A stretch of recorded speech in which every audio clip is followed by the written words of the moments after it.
Bonjour à toutes et à tous et bienvenue sur Radio Sport. Je suis Philippe Lefebvre, je suis très heureux de vous accueillir aujourd'hui à Barcelone. Alors pourquoi Barcelone, me direz-vous?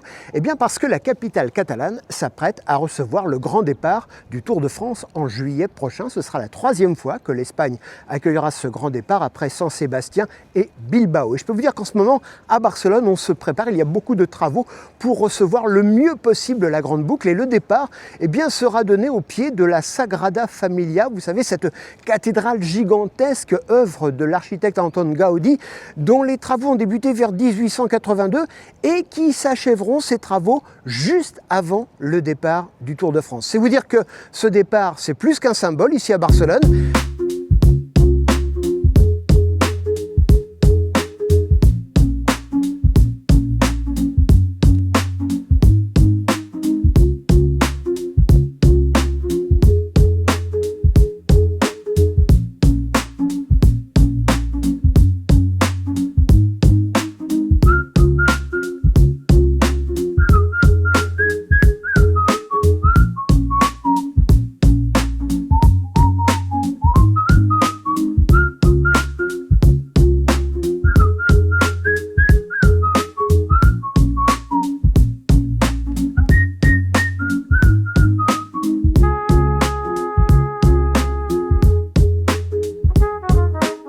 Bien évidemment, le Tour à Barcelone, ce sera la tournée de tous les grands sites touristiques et notamment ici, juste derrière moi, la colline de Montjuïc et le stade olympique, là où ont débuté les Jeux olympiques de 1992. Et ensuite, il y aura une escapade à travers toute la Catalogne. Mais il y a aussi un symbole très important, mais qui n'est pas ici, dans le centre de la ville. Il est un petit peu plus loin et je vous invite à le découvrir.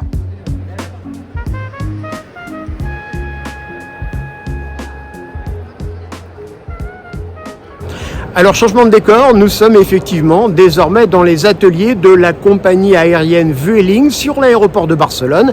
Et derrière moi, vous le voyez, un Airbus A320 entièrement aux couleurs du Tour de France. Une grande première qui réjouit, vous vous en doutez, Christian Prudhomme, le patron du Tour. Surtout que c'est mon avion, bien sûr. Non, c'est vrai que vous allez l'utiliser pendant le Tour ? Il nous servira pour aller de Paris à Barcelone avant le départ du Tour de France, quand on va descendre avec toutes les équipes du Tour, puisque le Tour de France, c'est 5000 personnes au total, mais l'organisation, c'est 600 personnes. Donc la plupart des gens descendront avec un avion Vueling. Est-ce que ce sera cet avion-là? J'espère que oui, parce qu'il est magnifique aux couleurs du Tour de France. Nous avions eu en 2013, pour la 100e édition du Tour, un avion Air Corsica qui était pelliculé Tour de France, mais j'avoue que celui-ci est vraiment très très beau, il est absolument magnifique. L'étape la plus rapide du Tour, de Barcelone à Paris ou de Paris à Barcelone, 1h35, même les moyennes les plus extravagantes du cyclisme d'aujourd'hui ne peuvent pas lutter avec ça, évidemment. Alors, avion très particulier et parrain aussi très particulier pour cet avion. Oui, bien sûr. Ça ne nous rajeunit pas, mine de rien. Miguel Indurain, le quintuple vainqueur du Tour de France, le seul à l'avoir gagné 5 fois consécutivement, qui est le parrain de cette opération, qui est un homme absolument délicieux, en plus d'avoir été un immense champion. C'est quelqu'un de très humble, très simple, donc ça fait toujours plaisir de le voir. Et c'est vrai que d'être assis à côté de lui dans l'avion pelliculé aux couleurs du Tour de France, c'est vraiment très agréable. Ce Tour de France, on sent qu'à Barcelone, là, il y a une effervescence qui commence à poindre. Oui, bien sûr. Alors les 100 jours, nous sommes à 100 jours, mais en fait, on va fermer les yeux et quand on va les rouvrir, nous serons à nouveau à Barcelone et ce sera le grand départ du Tour de France. Oui, les grands départs du Tour de France sont toujours des succès. Là, il y a une vraie passion pour le vélo. La ville est magnifique. Et puis la colline de Montjuïc est non seulement belle, mais elle est très propice, évidemment, à des étapes magnifiques avec des pentes très raides que les coureurs devront affronter dès le premier week-end du Tour de France. Une dernière question, il y a beaucoup de symboles sur le Tour. Là, il y a le symbole de la Sagrada Familia. 1882, début du chantier. Et il se termine pratiquement au moment du départ du Tour. Oui, je vous mentirais en vous disant qu'on l'a fait exprès, mais ça tombe vraiment très bien. Alors on laisse quand même le pape passer avant nous. Il viendra à Barcelone pour inaugurer la version quasi définitive de la Sagrada Familia au mois de juin. Le Tour sera là 15 jours après. Barcelone sera au centre du monde, forcément.